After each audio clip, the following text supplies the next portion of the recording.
Welcome to Movie Caps. Today I will show you a thriller, mystery, action film from 2018, titled The Commuter. Spoilers ahead. Watch out and take care. Every day, Michael McCauley goes through the same routine before heading to his daily commute. He spends time with his wife Karen and son Danny, helping his son with his literature assignments before his wife gives him a lift. On the way, they talk about tuition expenses and hope they can manage the payments. She drops him off at the train station to catch the train to work. This routine has been repeated for 10 years.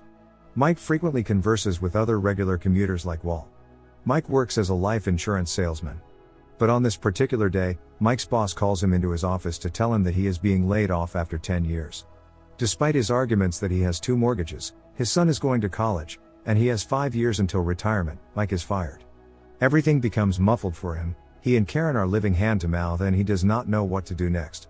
Mike gets a call from Karen telling him about the upcoming payments and asking him how his day went. He avoids telling her about his layoff. He visits a bar where he meets his longtime friend, Officer Alex Murphy, who was also Mike's former partner during his time as a detective. As they chat, TV runs a report about a city planner who allegedly threw himself to his death a few nights earlier. Mike confesses to Alex that he has not told Karen about him being fired yet. Then they find out that a former colleague they don't like, Dave Hawthorne, is now a captain. Before leaving, Alex and Mike share their quote, "Doing the right thing will get you killed and there is no such thing as being noble." At the station there is a bag check and he notices a man on the phone saying he can't do it. In the meantime, one of the regular commuters complains about the situation. Before he gets on, a man runs into him. As if the situation couldn't get any worse, inside he notices his phone is gone. A man walks by and talks on the phone about something big happening tonight. A Hispanic woman is in distress. In one of the cars, the AC is off. Girl is arguing with a boy who is trying to hit that. A well-dressed man is awfully loud, bragging about his expensive suit and all. When a girl asks him to keep it down, he says her 99-cent perfume bothers him and she changes seats. Mike sits down and is joined by a woman, Joanna. After a brief, friendly conversation, Joanna tells Mike that there is a compartment on the train with $25,000 and another $75,000 in cash. She tells him he can have it as long as he helps find someone on the train who doesn't belong here. He has time until they reach the last stop in Cold Spring. She indicates that the person is carrying a bag with something in it that he or she stole and goes by the name Prin. Before departing, Joanna implies that she knows Mike is a former cop and that he should not tell anyone what he just heard. Mike is taken aback. He looks in the designated compartment and finds the money. He thinks about leaving the train with the 25 grand. A young woman stops him and tries to claim the money, but Mike decides to keep it for himself. The woman then hands Mike an envelope and says it's a warning. He opens the envelope and finds Karen's wedding ring. Having lost his own phone, Mike borrows the phone of another commuter, Tony. Mike finds Walt and asks him for his paper. He writes him a note to call the police as his family is in danger while a man stares at him from behind. He leaves him the paper and tries to call Karen, but cannot reach her. He tries Alex and gets the same result, but leaves a message. As Walt leaves the train, Mike sees a man he had seen earlier boarding the train rush in with a bag. Joanna calls Mike, drawing his attention out the window. He sees Walt about to cross the street to talk to the cops, but someone working with Joanna pushes Walt into the path of a bus, killing him. She warns Mike that this is exactly what will happen if he tries to make a run for it. She instructs Mike to find Prin in a bag they are holding, and to put a tracking device on the bag they slipped in his pocket. First, Mike gives the phone back to Tony and checks what zone Cold Spring is in. It's zone 7. He looks at the other passenger destinations. He's looking for a stamp on number 7. He marks all the people: a man in a red shirt, a vacant seat, a Hispanic woman, an African American man, a girl with colored hair, and the stockbroker.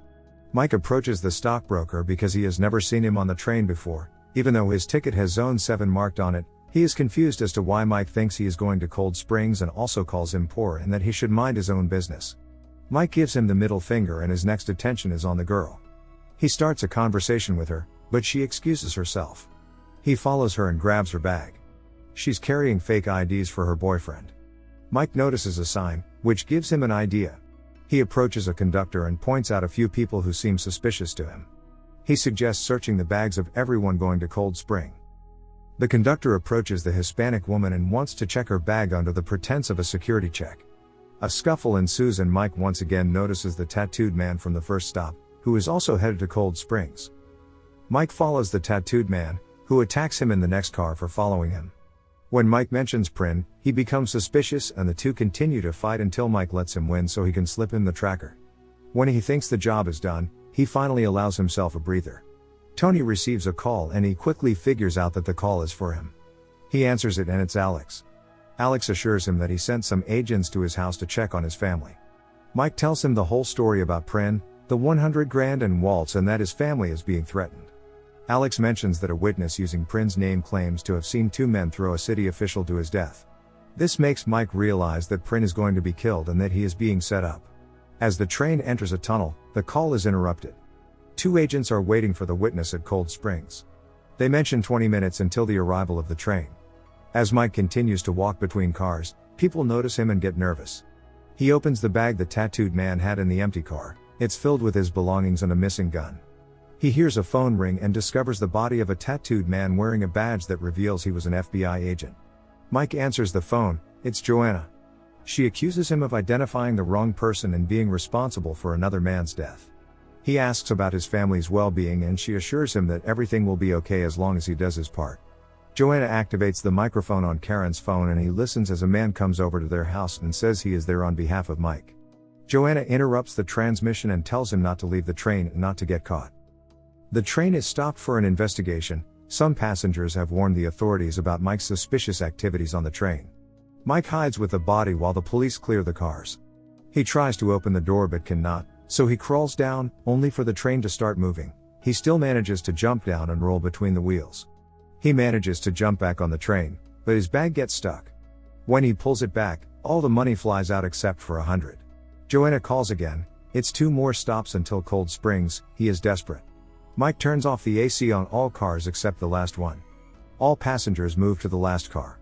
Mike meets with the red shirt and Tony for a card game. He asks the red shirt why he is on the train and is promptly rebuffed. He then raises his voice and talks throughout the car about being fired and not having the heart to tell his wife. He then talks about a hypothetical scenario of a passenger who does not belong on the train carrying a bag and about the reward, the same scenario Joanna told him. When asked by Tony what he would do, he would put all the people still on the train in one car and suggest that very scenario. Tony corrects himself and asks if he would take the money, to which Mike admits that he already did. He suspects that 5 commuters might be Prin, since he's never seen them on the train before. After realizing that the man playing cards with Tony is a monthly commuter, Mike follows a guitarist, Oliver, into the empty car. Oliver turns out not to be Prin, but an assassin working with Joanna, sent to kill Prin. Mike fights him for a while until they break a window. Oliver tries to push Mike out, but Mike gets the upper hand and throws Oliver out. Joanna calls him and tells him to take the gun. It's either Prin or his family. The man in the fancy suit leaves one stop before Cold Springs. That leaves 2 suspects, but he's already crossed off the girl with the colorful hair. He sits down across from the Hispanic woman, Eva, who keeps getting messages on her phone. He asks her why she's going to Cold Springs, and she brushes him off. He takes her phone, believing she is contacting Joanna, and holds her at gunpoint to get her to tell the truth. Terrified, Eva admits she had a fight with her boyfriend and tried to make up with him. Mike apologizes after realizing she is telling the truth. Slowly, Mike realizes that Prin isn't anyone he previously suspected. He recalls a young woman changing seats on the way to Cold Spring after sitting next to an obnoxious passenger. He approaches her. She does not realize what's happening because she's been listening to music the whole time. The girl's name is Sophia. Prin comes from her reading of The Scarlet Letter and its protagonist, Hester Prynne. Joanna calls him again. He refuses to kill her or give her up. Joanna tells him that she works for very powerful people, and with him continuing to decline, she declares that now everyone will die. Mike asks one of the conductors, Sam, to stop the train if he wants to survive. He pulls the brake, but the brakes explode and the train continues on, passing the 2 FBI agents at Cold Spring. The engineer is dead from the blow and there is no way to stop the train. They try to unhinge their car from the rest of the train. Mike, with Sam's help, manages to free the car, but it is still attached by a chain. Mike manages to jump onto the other car. Sam grabs an axe and jumps to Mike. As they try to free the chain, the train begins to derail and the front section crashes and goes airborne. At that moment, they release the chain and Mike is thrown onto the last car, leaving Sam in the crashing cars. Red Shirt pulls Mike in, as their car also derails, and comes to a screeching, bumpy halt on the edge of a train yard. People are panicking and trying to get out. Mike gets their attention by firing his gun. He tells them it's not over yet and orders everyone to grab a newspaper and spray the windows with water to cover them. After everyone calms down, Mike asks Sophia what she might have that the villains want. She pulls out some sort of flash drive that has information on it that the city planner, a friend of Sophia's, had known. Sophia also mentions that she couldn't go to the police because the killers were cops. She admits to seeing one of them and also that he said something about being noble. Noble? Mike asks. Sophia mentions that the only person she told about it is Agent Garcia. The police then arrive outside, believing that Mike has taken the passengers hostage. His former colleague Dave is there. Over the loudspeaker, he tells him to surrender while Mike calms everyone down. Alex shows up and tries to calm Mike down. Mike helps a large group of passengers go out, with a few remaining. After getting rid of the wire, Dave asks him to follow the blue-tagged individual on the train. Mike tries to get Alex to tell him what he might know about the conspiracy. Alex mentions the phrase "there's no such thing as noble," which is something Sophie said earlier, cluing Mike to Alex's involvement. He initially denies it, but later admits setting him up, telling Mike that he knew he needed the money. Alex still suggests he surrender if he wants to see his family alive again. Mike gives up his gun. Alex tells Mike that he got his family to worry about as well. He goes looking for Prin. Mike doesn't give her up. When Sophia tries to reveal herself, other passengers start saying they are Prin as well. Mike and Alex then fight while the cops outside try to get a clear shot at Mike. Mike manages to take Alex's tracking device and fool the police. When Alex draws his gun, Dave orders the snipers to take the shot, killing him, and the SWAT team comes in. Agent Garcia walks in and tells Mike that his family is safe and that they arrested 3 men outside his house. Sophia meets with FBI agents and makes a witness statement. The other passengers consider Mike a hero. He is reunited with his family, gives his wife back her ring, and then talks to Dave, who says they will investigate Alex and his possible accomplices. Dave also suggests inviting Mike back to his old job as a detective. Sometime later, Michael is back on the train and manages to find Joanna. Although she pretends not to know him. He suspects that she made sure he was fired, and that they put Sophie on the train with him for a reason, and that she tricked him and Alex. When she asks him how he thinks things will turn out, Michael just pulls out his detective badge. The end. Thank you for watching. Subscribe if you'd like to see more videos like this.